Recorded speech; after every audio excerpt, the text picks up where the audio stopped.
Goku may use a technique which may kill him. The use of Ultra Instinct and Kaioken are clear examples of a great power, but both come with significant risks. Ultra Instinct, while offering a level of almost divine power, puts immense strain on Goku's body, potentially leading to serious consequences if used recklessly. Combining Ultra Instinct with Kaioken, although not explored in the series, would theoretically multiply these risks exponentially. Whis, as Goku's mentor, is aware of these dangers and communicates them to his pupil. Whis' revelation about the curse of Ultra Instinct may be a metaphorical reference to the physical and spiritual repercussions that Goku faces when accessing powers that defy mortal limits. If you want to know more about this, follow along and come to the video. When it comes to pushing one's limits in the Dragon Ball series, the first person that comes to mind is likely Son Goku.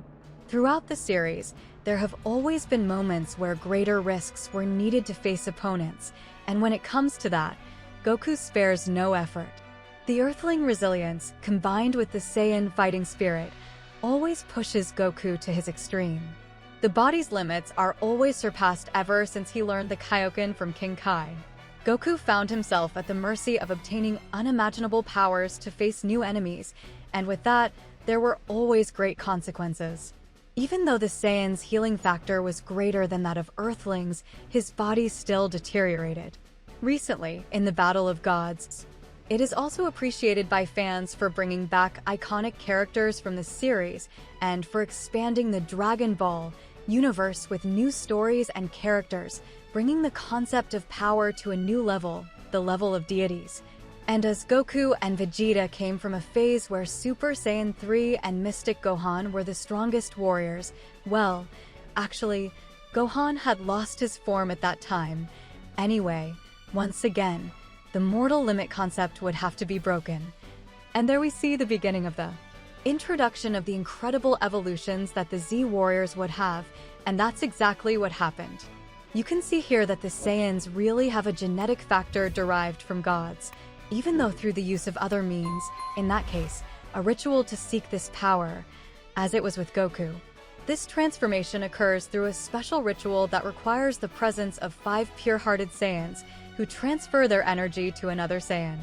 In the movie, Goku receives energy from Gohan, Vegeta, Trunks, Goten, and surprisingly, from Pan's fetus inside Videl, completing the ritual and transforming Goku into Super Saiyan God with a completely new level. Since then, Goku absorbed this power for himself, along with Vegeta, who soon after also achieved the same feat, only without the help of a ritual. Seeing this, I seriously believe that Saiyans are beings derived from deities. In the general context, I could say that all the gods of destruction were normal mortals before their function, which is correct, since Toph and Vegeta achieved this form, but the divine key, I think there must be something more beyond. Anyway, what does this have to do with the theme of the video? We'll get there now. With all this breaking of limits and barriers, a mortal's body is limited, and Goku reaches a level that even for gods is very difficult, as mentioned in the Tournament of Power, where he emits a wave of heat that at first leaves Whis confused if that really was Ultra Instinct, which was confirmed during the final part of the arc. That was his body getting used to this new form, able to turn against Goku at any moment. Whis understood that a mortal had reached this form, and the impact that caused all the gods who were representing their universes to stand up before the mortal Son Goku was incredible. Whis explains that Goku broke this limiter of his hidden power through the Genki Dama that was rebounded by Jiren against Goku. Thus his energy merged with the energy he was creating to withstand the power of the Genki Dama. And this expanded that limit as the events unfolded in the tournament, but Goku forced himself to the max, his body, and again came this transformation. After that, it was explained that it is a state of mind, and besides that, it is mentioned that Whis is able to maintain Ultra Instinct constantly, without the need for transformation, so Goku's body kind of found this way to adapt to the power. Goku's hair turns all silver, more leaning towards white, as if he were an older version from the future. It can be considered a mental maturity that induced his body to transform, so it can be said that yes, it is a transformation because there are visible changes. An interesting detail is that in the manga it shows that he awakened the technique differently, after hearing some words from Master Rashi and without suffering Jiren's attack. In the anime, the construction of this energy shock was emphasized, which overturned the limit factor. This kind of being a state of mind that must be unified with your body and mind. Vegeta, at a certain moment, also uses it for a short time without needing to transform, but thoughts invade him and he fails in his attempt. Ultra Instinct can be dangerous for mortals who have not undergone training with a god or one of the angels. Just like the excessive use of Kaioken, the user cannot maintain it for long, as it takes the body beyond its limits. Goku always used powers kind of at random, not that he didn't know the risks, but he just turned a blind eye and wanted to fight against that guy and went, without thinking about the consequences. An example of this is in the battle against Hid, the assassin of the 6th universe who has the god of destruction Kampa as his brother.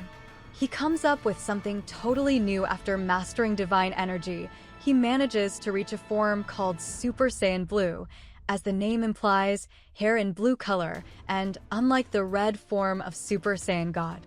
And he infuses the Kaioken technique along with this Super Saiyan Blue, which puts his body at risk of death due to ki control, and his life comes close to fading away, but he manages to use this transformation, what mastery and ki control, Goku. The miserable genius once again achieves the impossible, but soon we see his bones breaking, his ki going out of control, until he masters it. Who knows if Goku uses this Kaioken technique with Ultra Instinct, which would be a risk more than doubled to maintain mental control of Ultra Instinct and the fury of Kaioken, but recently this became possible. Whis reveals the terrible consequences to the mortal user for this divine technique.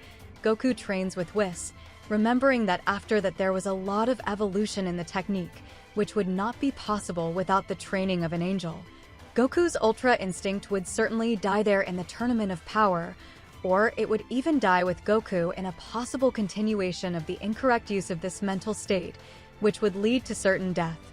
But Whis's training there, as seen, aims to take Son Goku's weaknesses and increase his concentration with mental exercises and mastery primarily of the base form, if the base form is well nourished. The body will not have much effort to master a transformation or technique. It would end up getting used to these factors, a fact that led Vegeta to be able to use his new Ultra Ego technique as well. Speaking of new, guys, thank you for watching until here, and already comment if you imagine Goku and Vegeta using these transformations or were actually expecting to canonize the Saiyan evolution, as in Dragon Ball GT. Although the Saiyan roots are more emphasized now in the post-Granola The Survivor arc, and take the opportunity to leave your like on the video and subscribe there, let's talk more about the current development of the Ultra Instinct form, which was Whis's way of helping Goku to overcome these consequences of Ultra Instinct and bypass the obvious once again. The mind has a significant influence on the human body, although the exact extent of this influence is a complex topic still under study. The connection between mind and body occurs through various mechanisms, such as the nervous system, the endocrine system, the immune system, and the cardiovascular system. Imagine Goku collapsing with his own mind. It would lead to something bigger because his spirit itself holds a huge amount of energy, and when it collapses, it can result in an explosion, similar to what happens with Cell in Dragon Ball Z. Knowing these risks and adding the fact that Goku stagnates Ultra Instinct, Whis can only use these clear words for Goku. You are using this technique. Copying how I use it, you must adapt it to yourself, make it part of you. More or less these words, but Goku really only evolved with the help of his father Bardock, in a flashback of Bardock's Saiyan history told by Mon Ito the Namekian in question in the Granola Saga, and Goku remembering his father. And at that moment he understands what Saiyan pride is, and this struggle in his mind ceases with that, accepting himself as he really is, and this brings to him the natural instinct. I prefer to say Saiyan instinct. Here another potential risk ceases. And that's it, guys. Thank you for watching until here. I hope you enjoyed it. Until next time.